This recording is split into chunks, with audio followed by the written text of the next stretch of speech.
अच्छा, मैं जब पहली दफ़ा इब्राहिम की दफ़ा जब गई हूँ ना, क्योंकि पहली जब जन्नत पैदा होने वाली थी तब तो मैं इनके भाई के घर गई थी। तो जब हम इब्राहिम की दफ़ा जब मेरा अपना घर था, पहली दफ़ा गई हूँ, तो इनको तो खैर मैंने कभी नहीं बताई ये बात। अब यहाँ पर तो नौकर वोकर होते हैं ना, तो हमें कोई टेंशन नहीं थी। अब मैं कह रही मैं जा तो रही हूँ, रास्ते में हम एयरपोर्ट से जा रहे हैं, मैंने कहा घर में संभालूंगी कैसे, क्योंकि कभी आदत ही नहीं रही। मतलब वैसे तो घर में अम्मी करती थी, अम्मी की सफाई करने वाले भी होती थी ना, और शादी के बाद भी सफाई करने वाले भी, क्योंकि शादी को तो काफी साल हो चुके थे, 5 साल। काम करने के लिए हेल्पर सब हमारे घर में होते हैं ना, खाना पकाने वाले, कपड़े जोफी के जैसी जो क्या कर मतलब इस टाइप के लोग हैं हमारे पास, तो हमें जरूरत ही नहीं है। लेकिन खुद से कभी घर संभाला ही नहीं था, तो मैं इतनी टेंशन में, मैंने कहा यार मैं क्या करूँगी, खरीदारी ये वो।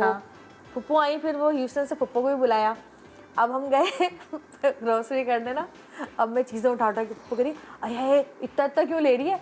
मैंने कहा पप्पू घर में रखना नहीं है, कुछ चीज़ें तो चाहिए, किचन तो भरना है, क्योंकि मसाले वसाले तो वो अपने हिसाब से तो ला के रख दिए थे, उनके भाई ने सारी चीज़ें की थी, अज्जी भाई ने वो सारी चीज़ें ला के रख दी थी। लेकिन अब वो जो दूसरे टाइप के मसाले वो तो लेने थे ना, तो वो कहनी इतने थोड़ी लेते हैं पागल, इतने लेते हैं।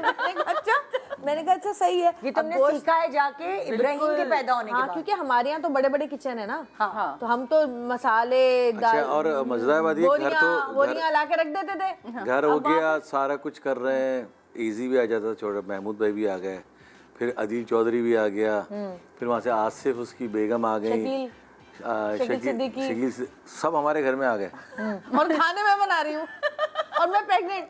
और सुबह तक सहरियाँ कर रहे हैं, खाने बन रहे हैं। रमजान शुरू हो गए, इब्राहिम रमजान में माशाल्लाह पैदा, और उससे पहले से ही ना, मतलब जितना टाइम मैंने गुजारा 7-8 महीने, और वो सारे लोग वहाँ पर थे, और मैं इतना खाना बनाती थी माशाल्लाह। कमर भाई, गजाला भाभी भी थे, तो इतना मैं आता था खाना बनाना तो आता था। लेकिन मैं अपने कराची के घर की तरह ना मसाले ले रही हूँ, ये ले रही हूँ। पप्पा ने कहा बेटा छोटा किचन है, कहाँ इतनी चीजें रखेगी कहाँ। मैंने कहा अरे हाँ, ये तो मैंने सोचा ही नहीं, क्योंकि हमारा तो यहाँ पर आदत है, चावल की बोरी उठा ली, आटे की बोरियां उठा ली। पप्पा ने कहा छोटा किचन है, उसके हिसाब से कम लो, दोबारा ले लेंगे आगे।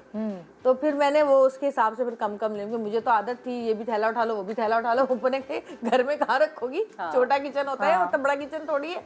लेकिन फिर वही गोश्त वगैरह लेना, लेकिन वो एक जो अपने हाथ से सारी चीज करने का मजा है ना, शुरू में इन्होंने किया, लेकिन फिर जब हम दोनों ग्रोसरी करने जाते थे, जैसे गोश्त की शॉप पे जा रहे हैं, वो पहले से हामिद पिया बनाते थे वहाँ पे हमारे वो था। मैं तो पप्पा के साथ पाकिस्तानी स्टोर पे गई थी ना, बहुत दूर, बाकी दफा तो हम लोग भी गए थे, वो तो हम वहाँ से लेते थे ना, वॉलमार्ट। घर गृहस्थी होती है।